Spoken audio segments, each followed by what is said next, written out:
तर लोकशास्त्र न्यूज मध्ये आपलं सहर्ष स्वागत आहे। आज आपण सातपूर राजवाडा या ठिकाणी आलेलो आहे आणि नाशिक लोकसभेचं मतदार या ठिकाणी सातपूर राजवाड्यामध्ये काही आपल्या नागरिक आहे सोबत आपल्या।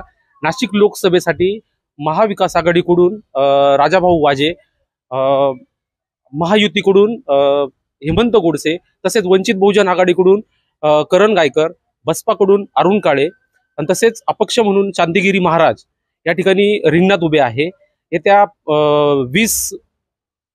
20 मार्चला 20 मेला या ठिकाणी मतदान प्रक्रिया चालू होणार आहे आणि तसेच 4 जूनला याचा निकाल जाहीर करणार आहे। आपल्या